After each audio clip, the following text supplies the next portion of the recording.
Hey, everybody, thanks for hopping on. We're going to get rolling here in just a couple minutes. Give folks a few minutes to join us.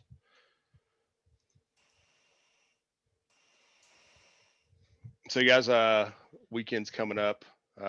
We could have some friendly conversation while we wait for people. What's your cocktail of the weekend going to be? And I quit drinking at the beginning of the year. No cocktail. For me, it's going to be water. That'll be my cocktail for the All right, weekend. all right. I mean, I got the water now. I'm probably gonna be just some Jameson in a glass. Not Yeah, really yeah, a cocktail, just to pour. yeah. Just a pour is good. Yeah, we kicked off one of these the other day with like, what is your favorite sipping whiskey, right? So, Jameson, that's yours. No, not favorite. I mean, my favorite's probably Booker's Yeah. bourbon, but yeah, it's Jameson's good for. I'm gonna drink a little more than a sip, I guess is the way Yeah. to put it. I've been on this Old Forester 1920 Prohibition style kick. It's pretty good stuff. I don't know if you guys have Oh ever yeah. seen that. Yeah. I've not had that one. Yeah, I've been missing it. I've got like so my go-to for just sipping here and there has been Basil Hayden quite Oh quite yeah. often, right? Yeah. So I've got a bottle of that in my cabinet that it keeps eyeing me every time I go for like a bag of chips or something. And I've got some um what's it called? Oh man, it's slipping my mind right now, but another bourbon in there that just keep calling my name. But I'm holding Yeah. off a bit. I like to take a break from drinking. You know what I mean? Prove Yeah. to myself I don't have a problem. best time of the year to do it too, man. Get through Yep. the holidays and yeah, have a nice clean start to the year. All right, well, cool. I think we got some folks here. You guys ready to roll? All right. Yeah. All right, welcome to the Hackle Box, everybody. We appreciate you joining us on this Friday. Hopefully, this will be informative. If you do have questions, be sure to fire them at us in the chat. We'll do our best to get to those. I see that someone likes tequila, so I'm not a huge tequila fan, but I do like margaritas. That's always fun. And margaronas, which was something I learned about a few years ago and kind of blew my mind. A margarita with a beer in it. What? Anyway, so this was previously known as Under the Hood. We have rebranded as now called the Hackle Box.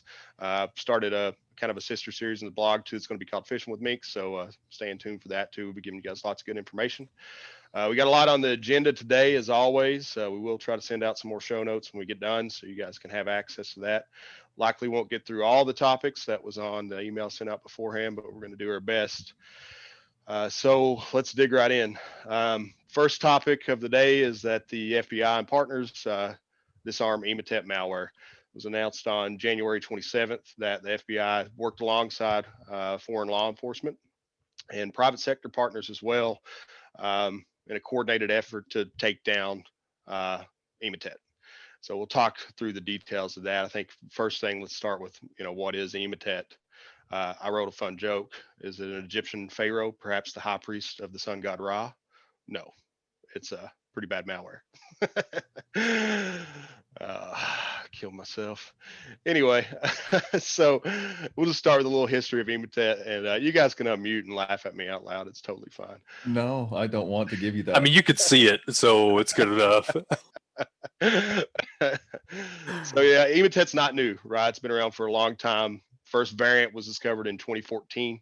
Originally known as a banking Trojan. It was targeted for stealing financial information. 7 years later, we've seen a lot of variations in there, right? And so a lot of built-in functionality and capabilities and so on. So we'll talk a little bit about that. But the one thing to me that sticks out, it's interesting about Emotet is it's polymorphic, right? So it does vary in size and structure. It always made typical detection through signature-based agents and so on troublesome. Right? Um, we know it had some built-in functionality too, such as brute forcing attacks, harvesting creds, email addresses, email messages, and it was self-replicating along with being polymorphic. So it could replicate across your network via SMB. I'm not sure, Pinky or Eric, if you guys want to add anything to the Emotet fun and your Emotet experience. It's not fun. We'll say that. But yeah, it's the polymorphic and the self spread was always a problem because it would do these fun things like it would go and have this random string of 8 characters for its name. You'd go try to find that later. You'd pop it open and it was actually just a renamed version of the calculator. So just little stupid things like that that made it hard to kind of track through a network. But yeah, it's particularly nasty. Right, for sure. We do know too, like a lot of other things, and even other things we're going to talk about today. Typically, its first infection on a network, we see this a lot, was through a phishing email, right? So it's popular to embed Emotet in attachments that had macros enabled or some other scripting technology.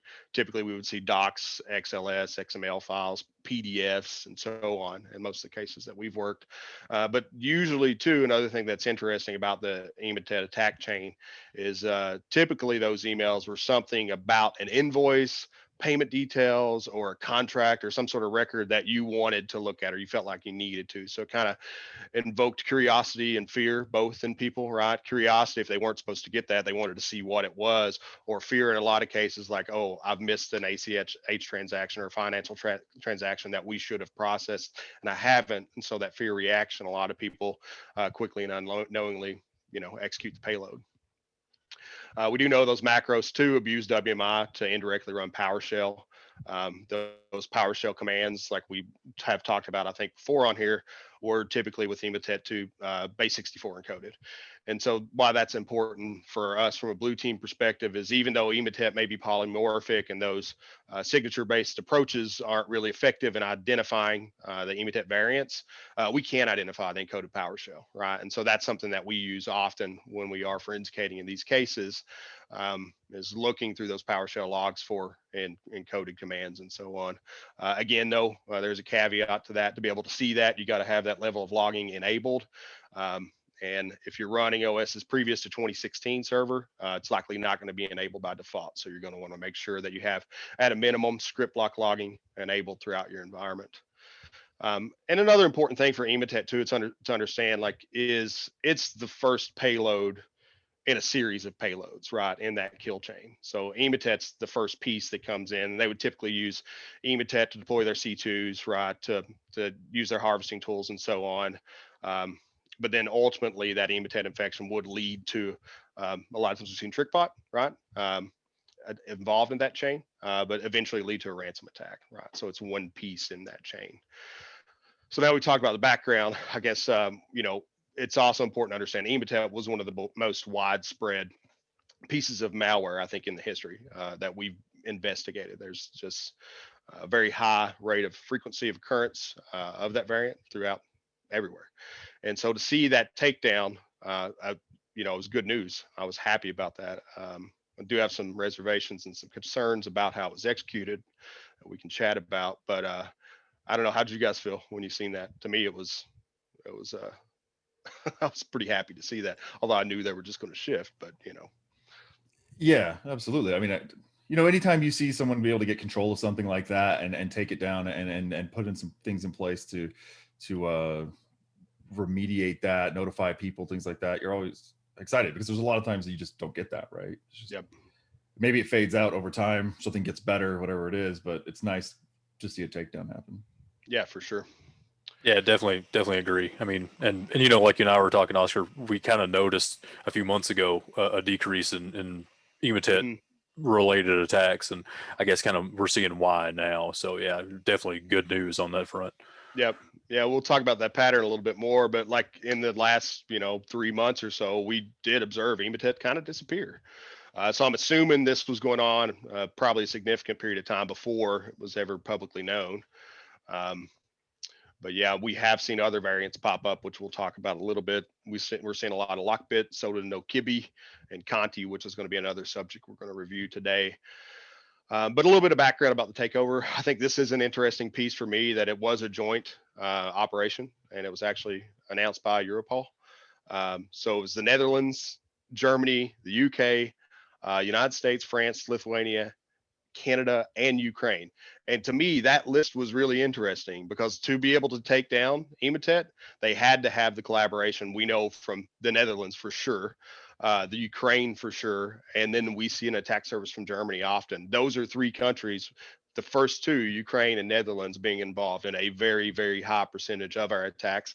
And even like a lot of people, I think, look at Netherlands and attackers as kind of a safe harbor, right? To be able to host your malicious servers and so on. So to me, that was a surprise that we actually got the buy-in from specifically the Netherlands and the Ukraine, because I think they were crucial in the takedown.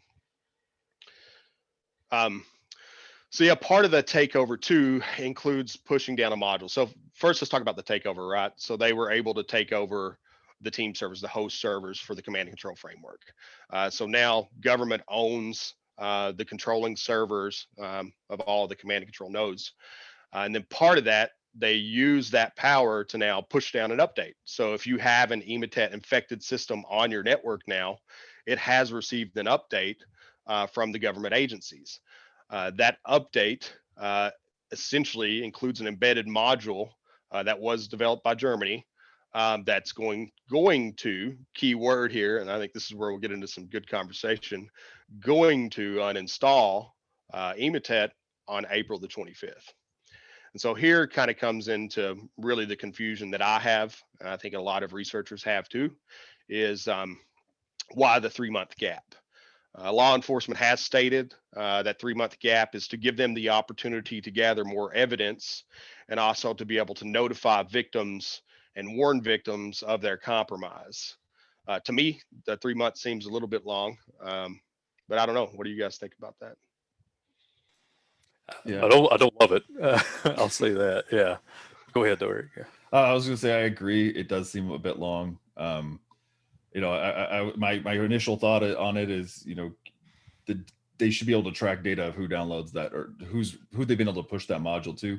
You know what I mean? Mm-hmm. And so hopefully, if they're just looking to track information and determine who's been compromised by this and let them know, then they should be able to do that with the data they're already going to have.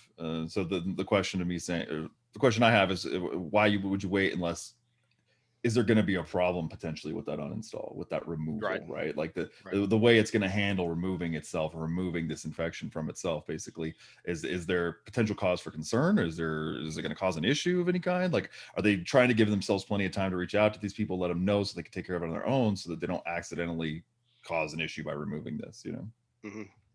Yeah, I think that's probably a good theory. I mean, it goes pretty deep. It's a deep infection. I mean, it's not just a couple files to remove and that kind of thing. And like Oscar said, it moves around, it changes its hash, it does a lot of things. So yeah, there's probably a lot of potential for harm there even during the uninstall. So I'd say that's probably a pretty accurate assumption. Yeah, and what scares me though about it on the flip side is that we know if you're Emotet affected right now, you have not only our United States government, but multiple government entities theoretically have full access to your environment right now. And, depending on who you talk to, is that better or worse than an attacker? And maybe that's another bad joke, but it's to me, it's sincerely concerning, and I don't like it. So. The one thing we do know, right, is that we would expect if you are affected by this today, hopefully, if what we've been told is true, that you should expect a communication from the government, right? And so I think it's important to understand, even though that the government has essentially kill switched this Emotet, it doesn't mean that you're going to be safe if you get that notification. And so if we think about the logic again and things we talked about before, typically to deploy Emotet in your environment, they had to have a path in to begin with. And so it's very possible that path in still exists. We also know that most attackers, once they get into your network, they like to establish alternate forms of connectivity as well. And so kind of like we talked about last month with the SolarWinds hack and SolariGate, right? Everybody was worried about that initial infection or that initial compromise. But it wasn't that scared us so much. It was knowing that the logic that they're using that initial foothold to be able to gather evidence or information so they can reconnect into your infrastructure, your environment through valid connection protocols, right? And so in this case, we would have to assume if they had the ability to deploy Emotet throughout your network, then they probably got another way in, another path in. I don't know Eric or Pinky, if you guys want to shed more light on that. But I think that's, I mean, from an attacker standpoint, Eric, what are you going to do if you get in? Persistence every time. Always. Yeah. You know, like, yeah, you can't rely on that vulnerability sticking around. So you're going to look for something that's, you know, one, going to get you back in, and two, it's going to get you back in through a method that isn't detected or as monitored as closely, especially during a pandemic. You know what I mean? Like some kind of remote work method or something like that. Typically, like you said, a VPN or something like that. That's what I'm going to try to do. Yep. Yeah, I think if we could just highlight this whole section, right? I mean, you know, this is a conversation we have a lot. Is it's rarely that thing that we saw, right? We saw the Emotet, we didn't see the Cobalt Strike or whatever, you know, the other piece. So I think that's a absolutely, you know, again, just highlight that section. That's what people really need to hear there. Yep, for sure.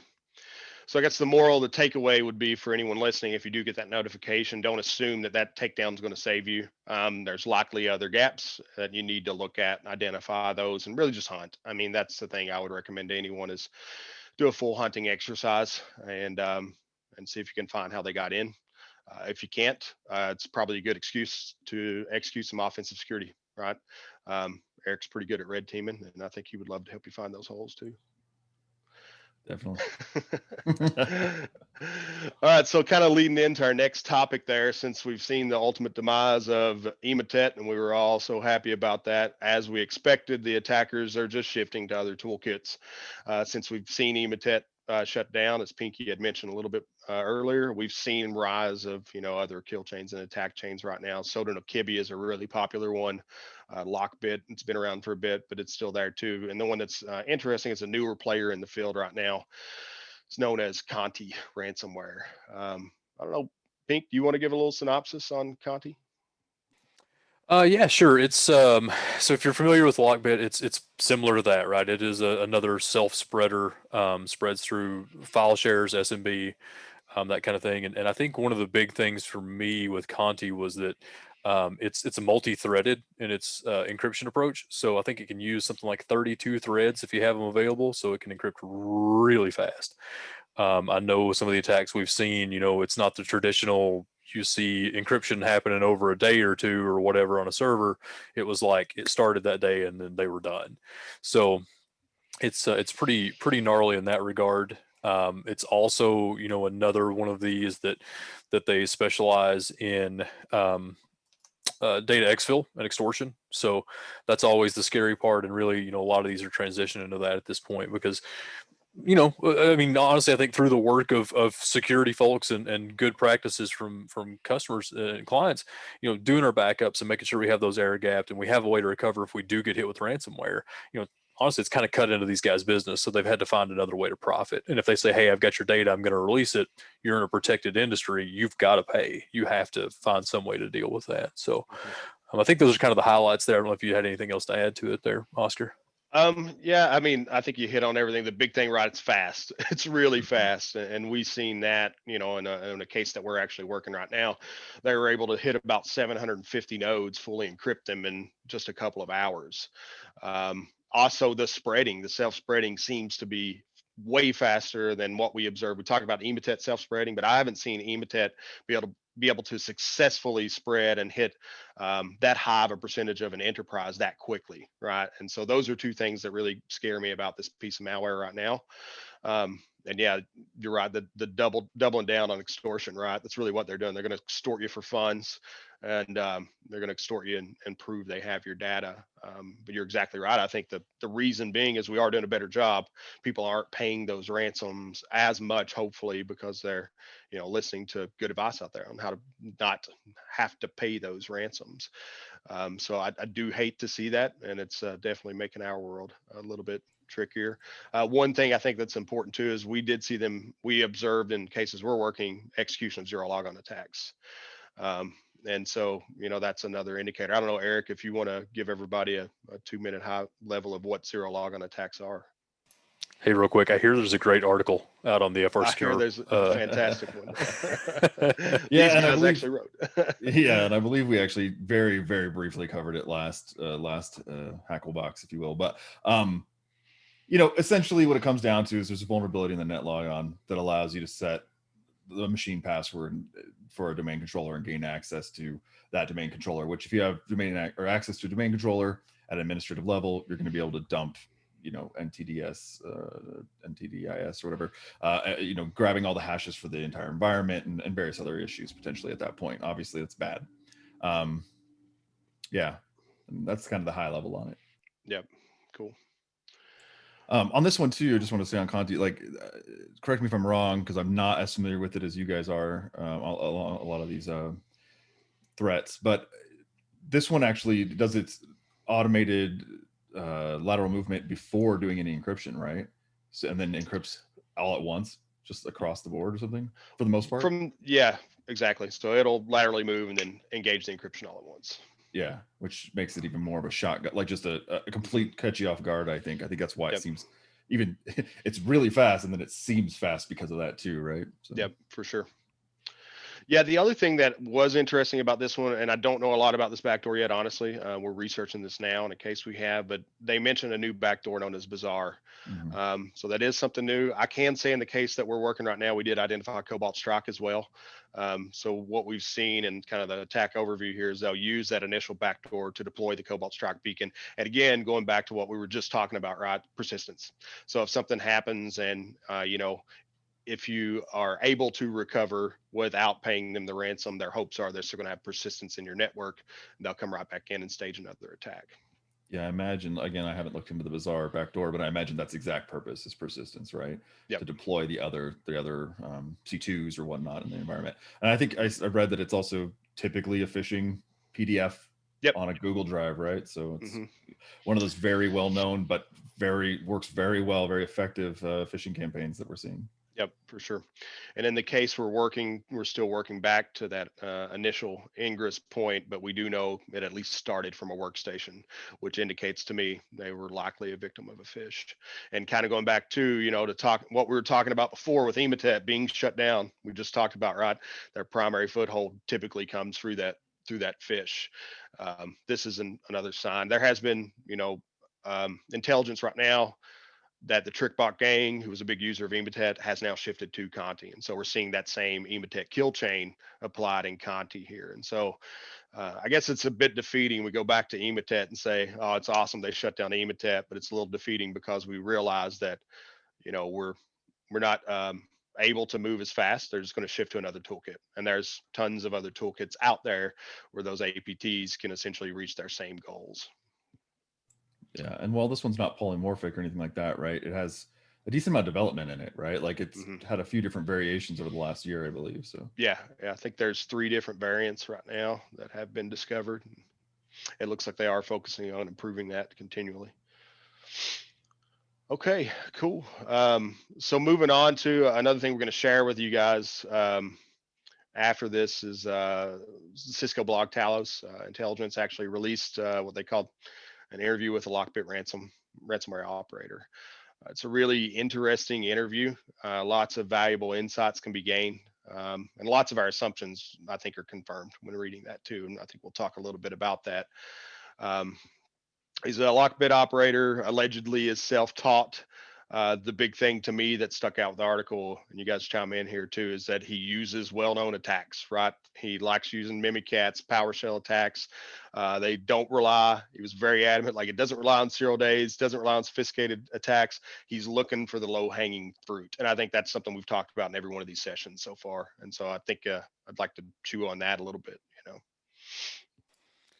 Yeah, it's just the fundamentals, right? I mean, we hit this all the time, and I feel like, I feel like the old basketball coach in high school just being like, learn how to dribble, learn how to, do a couple things, but it's always fundamentals. It's like Eric just mentioned there with Conti, right? It's a PDF fish. I mean, we see this all the time. It's very successful, but it's getting past some of those fundamental things and making sure you're not the low hanging fruit, right? I mean, if I'm an attacker and I'm coming along and this is the bar I have to meet to get you, but this is the bar I have to meet the guy next to you, I'm going here every time, right? So just fundamentals, really. Yeah, I mean, at the end of the day, I think attackers, way back, earlier on in time, it was more of a situation of you kind of targeted a thing, and at least that was more common. I think nowadays you have certain people who are going to target an organization or target a state government or whatever that situation is.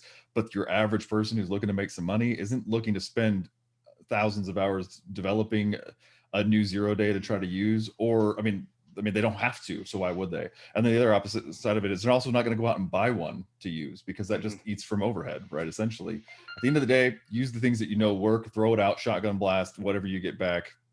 That's going to make you money if you're looking at it from that perspective. Yep. Yeah, I can say too, like from the active cases that we have open right now, I think we have around 10 cases. Was that right, Pink? Of those cases, how many of those cases were from low-hanging fruit? All I think every one of our 10 right now was some type of exactly that, a low hanging fruit, some misconfiguration, some fish, that type of thing. Yeah, I don't think we have anything that's overly advanced right now. I'm trying to think back through all of our cases, but yeah, I think it's all normal stuff, right? Yeah, So let's talk about that for people. I think that's important. It's easy for us to understand what low-hanging fruit is, and maybe we even feel a little repetitive talking about it because we say it so much. But I do think it's worth right now. Let's revisit that for folks, and I can tell you right now that we're seeing a lot of single-factor VPN abuse, right? And let's talk about that, Eric. If you're running a red team, we find a single-factor VPN. Why don't you explain that attack process to people a little bit so they understand? Yeah. Methodology behind that. Yeah, absolutely. And let's go ahead and say too, this is single factor anything that's open right now at Yeah, this point. for sure. I mean, we saw obviously with the pandemic, we saw an influx of people just opening up 3389, RDP ports to certain things, or opening up certain, things like that. Obviously there's the VPNs, there's your email, and then there's things like, Citrix remote desktop things, or different web RDPs and stuff like that. All these different things. We're looking at those as an attacker, and we're going to take a look at them and just see if there's if it's just single factor, if it's not multi-factor. The typical attack, password spraying. There's so much common password use out there that you can get into a lot of organizations just by throwing out a very simple password, guessable things. You know what I mean? If we can't get it through that, obviously, phishing is one of those things that you're constantly trying to evolve, and you're trying to send payloads that are hosted on Google Drive or hosted on SharePoint already and stuff like that, which gets past a lot of things, and you can get in. But there's also the old school, hey, click here to view this update about our work from home policy due to the pandemic, and you click on it and it takes you to a Microsoft login to log into your own thing to see it, right? But it's a phish.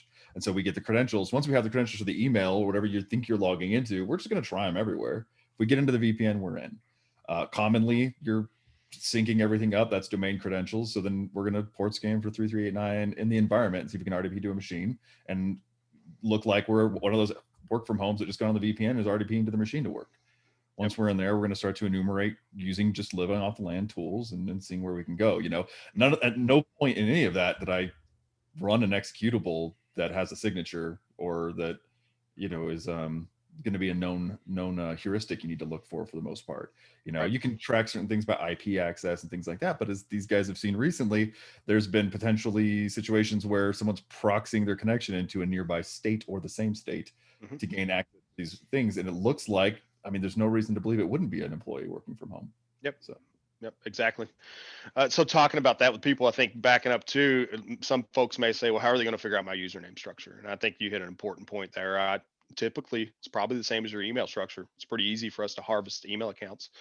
And so starting there is simple. And like what we see in all these cases is like, typically we tell people, if you have that open, if you have single factor authentication on a remote access tool of any sort, and Eric named them all, if Eric's targeting you, it's not if he gets you, it's going to be when.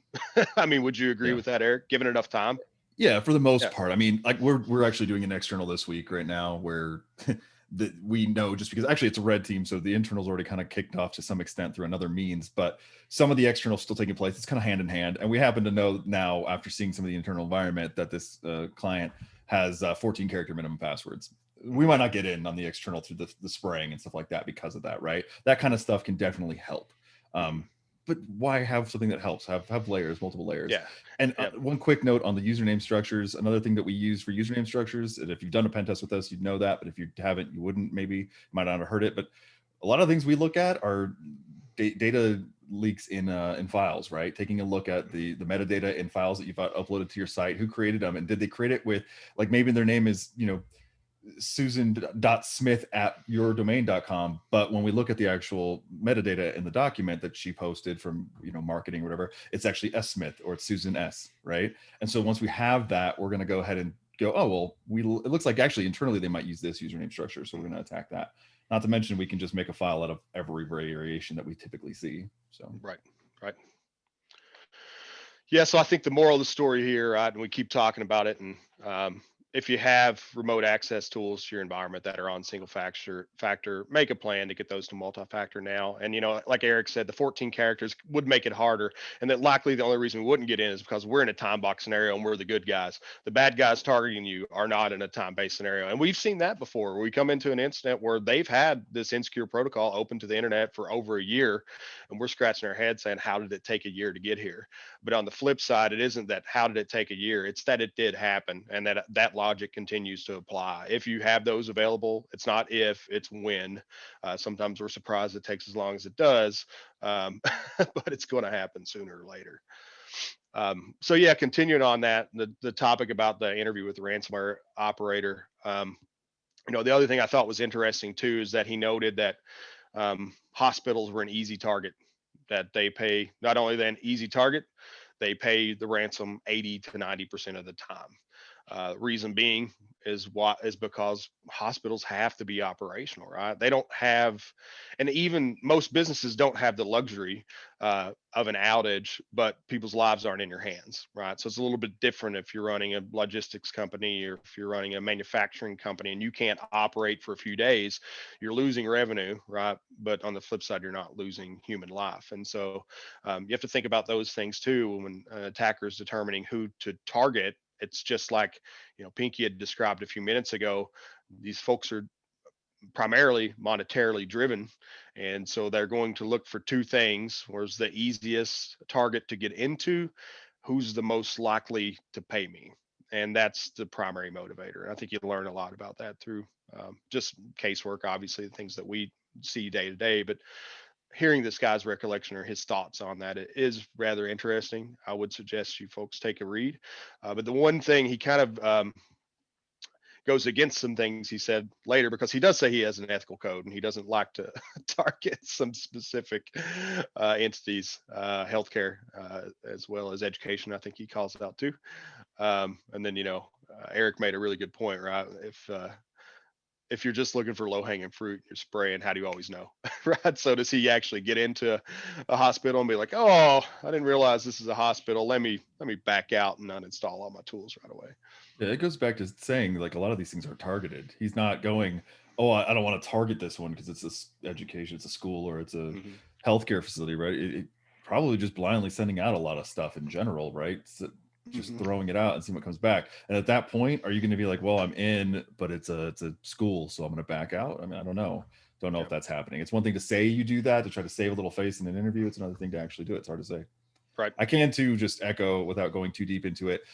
I would say that a lot of times when we've worked in healthcare related things that the environment seems to be a little bit easier internally to navigate, to do things with. I think maybe it's because of focus and for things being all about data protection and not so much about computer protection and environmental segmentation of the network and stuff like that. So yeah.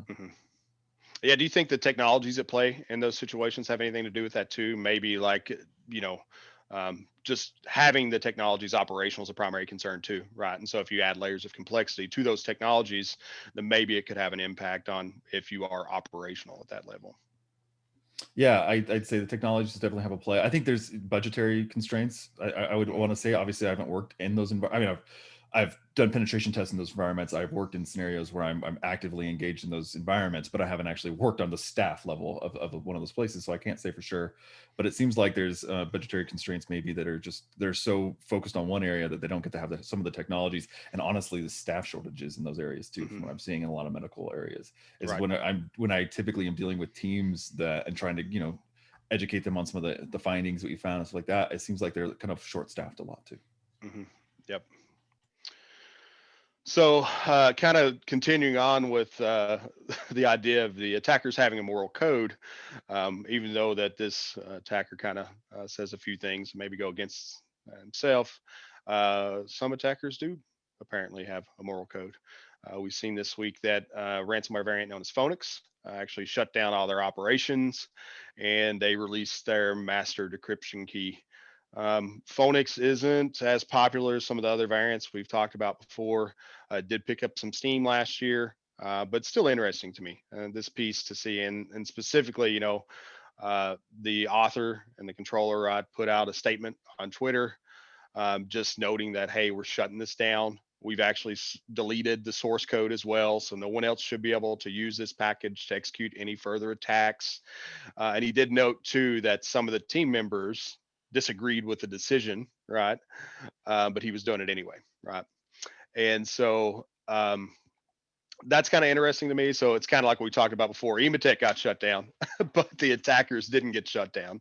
So even though this variant has been shut down, fundamentally, I expect a large portion of that team is going to migrate to other toolkits and ransomware as a service opportunities or develop their own. The one thing, I don't know if you guys read about this, but the decryptor they released appears to be a mess. I don't know. Did you guys have a chance to look at that? Yeah, it looks like it doesn't work on every variant. It looks Mm-hmm. like it crashes, and it's an internal tool just meant to decrypt files as an example, right? Like, Mm-hmm. so if you're Yeah. thinking about paying the ransom, they can prove to you that they can decrypt it. It's meant for that. It doesn't decrypt the whole computer or even batch files and stuff like that, and then Mm-hmm. crashes occasionally. It's just kind of a mess. Yeah. Yeah. Yeah, we've seen this before in some other ransom deployments where the attacker meant to encrypt an entire system with one decryption key, but they accidentally decrypted the entire system with unique encryption keys for each file. Every And single so, file. Yeah, yeah, exactly. every single file. So you think about the workload, even if you got the decryptor back and you paid a ransom, you got that decryptor. I mean, what could be a couple of days to recover quickly is going to become weeks, maybe months. Nearly Yeah. impossible. Yeah, I mean that's Yeah. huge. Yeah, Yeah. exactly. Yeah. And so that's kind of a, another moral I think we talk about is, if you are a victim of these attacks, um, don't expect to get your data back, even if you go through a ransomware negotiation, because we see um, these actors aren't always great at what they do. Some of them are even downright bad at what they do. I mean, some of the things that we observe in attacks, right, are surprising how sloppy and careless attackers can be sometimes. I don't know, Pinky, if you have any scenarios you want to share on that. Yeah, I was gonna say just I mean, and one thing too with the sort of uh, increase in ransomware as a service, right? So it's goober attacker group A can go and license, Lockbit and then start spreading it, right? And they're not always the best with things. We come into a lot of these incidents and we're like, holy crap, what were you guys doing? This is awful. It's, a couple servers hit here, a couple servers there, and tools spread all over the place. And it's honestly, it becomes kind of easy to track them down and figure out what happened. Mm-hmm. Whereas you'll find others that do a really good job of cleaning their tracks and that kind of thing. But Mm-hmm. but those sloppy ones always scare me, especially after we ran into the one where they did encrypt every single file with a different key. Mm-hmm. And if I'm in an organization, obviously you want to prevent the attack as much as possible. But I mean, this is even more motivation, right? I mean, like you said, you could pay the ransom, you could do everything right, you could have your back. I mean, you just may not get the data back, or they may extort. I mean, there's any number of scenarios here that could happen, and it's awful, really. I mean, it's Mm-hmm. just terrible. So Yep. I think that, you brought up a good point too, that most of the sloppy attacks we see are drive-bys, right? And that's something else that we've observed recently is an increase in drive-by attacks. A year ago, we were seeing most attackers had a pretty significant dwell time where they were in your environment. They took their time to enumerate and identify all your endpoints, where your servers lived, harvest the credentials they need, identify your backups, and very methodically step through that next process of, deploying the encryptor to your environment, destructing your backups, ensuring you don't have a path to recover. Lately, and I think this is going back to something Eric had mentioned before, and we've seen that shift to at home. There was so much fruit out there because everyone started setting up these RDP servers. More people stood up VPN servers, Citrix environments, all those tools. And so I think that almost there's competition even within the ransomware attackers right now to be the first in that environment. And if you are the first in the environment, to be the first to destruct that environment so you can be the one to get the money back. And I know in one of the drive-bys we've seen, I mean, we've seen multiple attackers come into the environment at almost the same time. And it was, pretty quickly after they had stood up some remote connectivity software with single factor authentication. But one attacker was nearly instantly. They got in, and within 4 hours of being in the environment, they deployed their payload and encrypted what they could. But this is one of those situations too, where like Pinky was saying, they missed a whole lot. I mean, it was kind of a lucky day for our clients, but we are seeing a rise in those drive-bys, and it's likely because there's competition now, right, among these attackers. They're all in it for the same reasons we go to work, and everybody works a job every day, right? They want to get paid for their efforts, and so these guys are, just trying to be the first in there so they can get paid. I think initially too, when the first ransomware variants are coming out, they were all drive-by as well. And then I think people found that they spent time enumerating, finding out what kind of environment they were, what this industry is, what data is actually there, making sure to get a lot of the data, kill backups, things like that, that they'd make a lot more money. They would get a lot more payments, right? And they realized that the value of it, I mean, the original first like ransomwares were $500 or less. Right. You know what I mean? Now we're just not seeing that. So they realized if you put in the effort, you put in a little bit more time, it's still kind of a drive-by or a shotgun approach to whatever you can get. But once you're there, actually take some time, try to get the big bang for your buck. But like you said, the competition now has become, it has added competition. It's weird to talk about it like that, right? To talk about it like it's a game, but it's kind of what's happening. I mean, it's a business. I mean, an awful business, but it is a business. So competition's there. And two, this is another article that published last week. I didn't include it in the notes, but we could add this in for you guys. Where recent studies, and this is totally a flip. A year ago at this time, we were seeing ransomware increase significantly. Like the actual ransom payment required was exponentially increasing. And for the first time in a long time, the latest studies saw that average ransom payment decrease.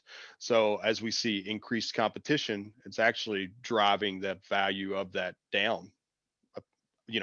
Possibly, I don't know, but I mean that's a theory. But yeah, interesting stuff for sure. Moral to the story here again is I don't know, don't have any low-hanging fruit. Clean it up, please. All right, so we will continue on with the next topic. I don't know, Eric, you want to take lead on this one, man? Yeah, absolutely. This next one's about there was a security researcher who found and discovered a supply chain attack that breached several big players in technology industry. PayPal, Microsoft, Apple, Netflix, etc., Tesla. And the way this one works out, the way it was affected was again, it's a supply chain attack. Taking a look at some of these package installers for Python, for instance, like pip, or Node.js is NPM, and how those work. And so how it started was someone had found a piece of code in GitHub that looked like it was a PayPal internal code section. And when they were looking through it, it didn't have anything majorly sensitive or anything like that. But when they were looking through it, they were looking through the, I think it's the package.json file or something along those lines that had a list of all the dependencies, and noticed that some of the dependencies were not public dependencies. And so they, had the bright idea of how does that work? How does that failover work? What happens if we actually post dependencies to NPM and we post our own versions of those with those exact names? Will it pull ours in any case, or will it always pull the private one? Which is a great question to ask, because it turns out it will pull the public one occasionally, or always, or I don't know the exact details of how often it was doing it.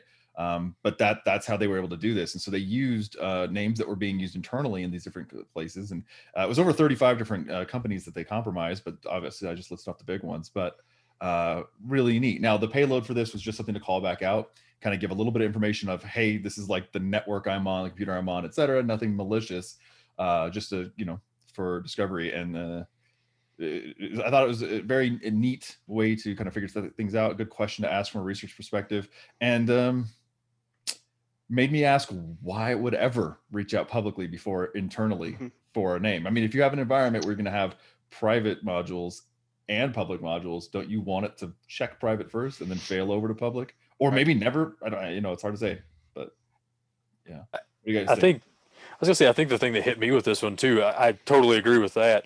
The one that really jumped out here though is, let's think about the people who are using pip, who are using npm, that kind of thing, right?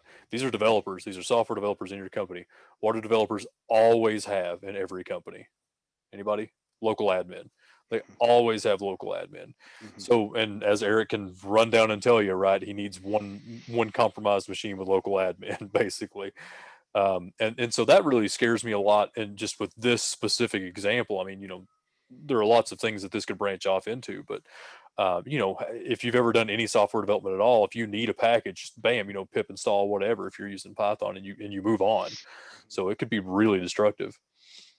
Yeah, it's important to note too that in a lot of these, I've done a little bit of research on Pippins specifically too, and you can use that. I've used it, so I've done a little bit of research on, or followed up someone else's research on using a man in the middle of pip install. Right. So if you can catch that transaction, if you can, in an internal environment, if there's a lot of developers, let's say it's a development company and I'm working in their internal environment, if I can do some kind of poisoning, some kind of man in the middle cause, and I can make it so that I can intercept a pip call, I can give them back a module, a Python module to install. And that actually gives you just complete remote code execution. The installer itself is actually written by the developer and will execute code that's written in it. So I don't need you to even install it and then run a specific thing on your own. Just triggering an install actually gets you RCE. So it's very interesting. Yeah, it's really interesting. I would say too, to this, like this one is big, right? Because obviously last month we were all SolarWinds, which is another supply chain attack. And then this researcher, I'm really happy to see this sort of research. I mean, it made it apparent to me like SolarWinds was the one, but it could have been anyone, right? And seeing like if you are targeted in this situation, like it makes me start to question, how many of these other supply chain attacks maybe have occurred that we haven't detected yet? Maybe they haven't really been revealed yet or discovered yet. And so it goes back into, begging that question of, how do we really define trusted software versus software that's not trusted? And what do we do to prevent ourselves from those things in our environments? And so it's rough. Like with SolarWinds, it was easy to look at that installation of Orion and say, hey, this is a server that you should only allow to talk to your internal network. It should never go to unknown or new public IP addresses or destinations. But that's not going to be the case in all of these. If we look at the examples of who were impacted here, Microsoft, for example. I mean, how could you ever lock down Microsoft so that if there was a supply chain attack against Microsoft, so you could effectively deploy those trusted Microsoft tools, OSs, everything within your environment? So this is beautiful research, and I'm hoping this opens up the conversation for a lot of similar research in the future.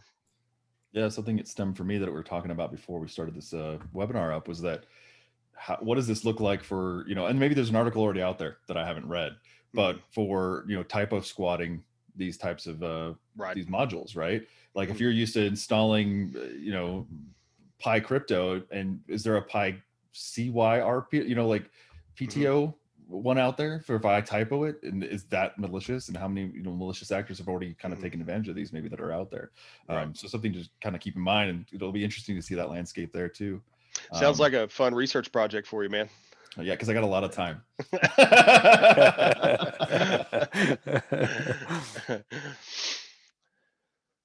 Cool. Yeah, anything else from you guys on that before we move into the quick hits? I know we're approaching the end of our time here today. Cool. Yeah, I did see a question earlier. Sorry, I missed this a long time ago about the hash for the law enforcement update. I haven't seen that published yet. I doubt they will publish it because, like we talked about, if attackers have persistence in your environment and they get that hash, then they could go replace that file back with their legitimate files. So I doubt we'll see that hash released publicly until after the shutdown. We'll research though and see if it's out there. Yeah, it's potentially, potentially some incident responder somewhere or something might get it, right? Or someone, blue team somewhere on a company might get it and release it on their own. I don't think we're Yep. going to get it officially though. Yep. I agree. So some quick hits for you guys. I know we're running out of time here. We'll go into the kind of the new ones and patches and all that good stuff. But one other piece of news, Code 42 released their annual data exposure report this year. And this just goes in line with, what we were talking about from a year ago to today. They have determined that employees statistically are 85% more likely to leak sensitive information than they were a year ago and are more susceptible to an attack. That's scary. But I think this is a result of the at-home world, like we've talked about. That shift caused a lot of changes to happen quickly and a lot of security risks and exposures to be open in the ecosystem. Also, an interesting tidbit from there is they said in the last year, 3 of 4 information security leaders experienced at least one data breach involving a loss of information in the last year. So those two to me just go hand in hand. So I think it ties into what we're talking about with you guys. Ensure you know your footprint, ensure you're properly controlling any remote access tools that you have, and put multi-factor on it. Train your folks too on how to use multi-factor as well. I think that's critically important. Then Eric, you want to tell them about the Adobe patches? Sure, yeah. Moving into vulns and patches, Adobe released updates to a bunch of different products, fixing over 50 vulnerabilities. Patches to Magento e-commerce software, Photoshop, Acrobat and Reader, Illustrator, Dreamweaver, etc. It seems like some of the articles I was reading about it kind of glossed right over it, but digging into those actual patch levels or patch notes and seeing what they were doing, it looks like a lot of critical things were really taken care of here, which are concerning that these all existed. But obviously, I want to drive home that these Adobe products definitely need to be updated. Magento e-commerce software, for instance, had a couple different insecure direct object references that allowed unauthorized access to restricted resources, as they have it labeled. There's a couple bypasses, either a file upload bypass or a security bypass that allowed arbitrary code execution. There's actually, it looks like 5 of those in Magento alone. So those are just some of those criticals and importance. There's some arbitrary code execution in Acrobat and Reader as well. Like 4 different ones there. There was a denial of service buffer overflow found there too. Some arbitrary code execution found in Photoshop as well, due to buffer overflows that could be triggered there, and another one inside of Adobe Animate had a arbitrary code execution from out of bounds write. So there's just a lot of these things that they were able to kind of find and fix up. I'm assuming that the Photoshop, the Animate, Illustrator as well, they're probably the same modules that were affected, because we're seeing a lot of like out of bounds write on all 3 of those. But obviously Magento being a completely different code base, being an e-commerce thing, just any of these Adobe things right now, keep an eye on those. Make sure you're patching those, because as we've seen, many times in Adobe's past with PDF stuff or images being opened by a type of reader or something like that, it can cause a pretty big compromise, again, potentially through a phishing type thing, right? But it makes it a lot easier if I just say, hey, open this file, and it causes an out of bounds read that gets execution on your machine. So these are important. And obviously these are things that are a little bit less auto pushed, right? So yeah. Cool. I guess there's another Microsoft Patch Tuesday. This one was a pretty big update. There were 56 total vulnerabilities that were patched. 9 of those were critical severity. So you want to get right on that and make sure you're applying those patches. Is it important to note that one of those specifically, which is CVE 2021-1732, which is a Privesc vulnerability, has already been exploited in the wild. That one does affect Windows 10, 2016, and later. So if you have any of those OSs, it is going to be vulnerable to that. Also, I think it's important there were 2 .NET framework vulnerabilities that were released in this batch as well.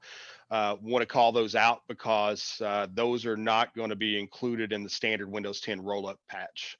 Those will have to be installed individually. So make sure that you are applying those. We've seen one of the other criticals was another critical DNS flaw in Windows Server 2008 and above. And this was really interesting. We keep talking about zero logon on here, but I don't know if you guys seen this, but they actually released a second zero logon patch as part of this update. Not sure, we haven't had a chance to dissect the exploit past the previous patch, but there is a second zero logon patch. Actually, I think, Oscar, I could be wrong. I haven't dug into this too deep either, but I think this was actually just sort of enforcing the ability to sort of turn off that. There was something about setting it to enforced. I'm not sure if it was a second vulnerability or not, though. It could be. I haven't got to dig into it yet either. Yeah. I just thought it was secure. They actually had a second patch for it. Not I sure if agree. it is. There was a new exploit path. And other quick hit news, Cisco released a patch for their small, medium business routers, which included VPN functionality.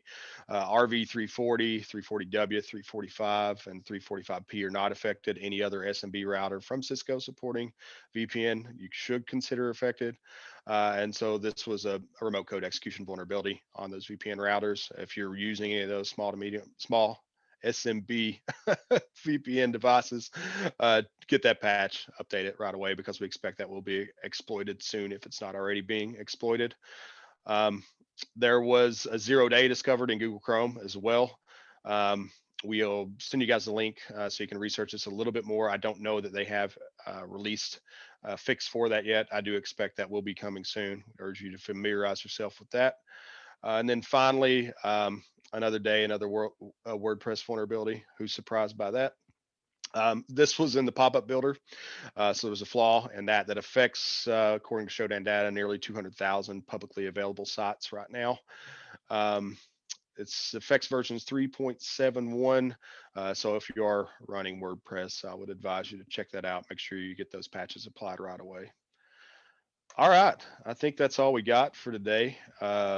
Eric, Pinky, any closing words of wisdom for all our beautiful participants? A quick note on the last three things we covered, since we did them so fast. The Cisco one was unauthenticated. I don't know if you said that, so make sure. I don't think I did. Yeah. The 0-day in Google Chrome has been patched, but they're not releasing a lot of detail until they give people a chance to actually update it. It should auto update, but just make sure. And then the WordPress thing is with that specific plugin, right? So that plugin actually has to be, that's 3.71 on that. And that's authenticated, but requires the lowest level of authentication to actually work as an administrator. So a big deal if you're using a pop-up builder plugin.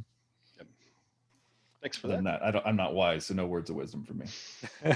I would debate that. Yeah, I think so too. I was going to say, I mean, I'm thinking this may just be our sign off, but yeah, MFA all the things, right? Like all your externals, just turn it on. Go turn it on right now. Yeah, definitely. Yep. Cool. Well, we appreciate you guys all joining. As always, be on the lookout. We'll send out the show notes. Check out all our other cool stuff we're putting up on the Ambush team page. We are publishing more content regularly, and this year, hopefully, we're going to be putting out a lot more as well. We appreciate everybody for their time. And if you have suggestions, recommendations for topics you would like us to cover, feel free to send us an email, and we'll make sure that we consider that for upcoming talks. So we'll see you guys in a month. Have a great weekend.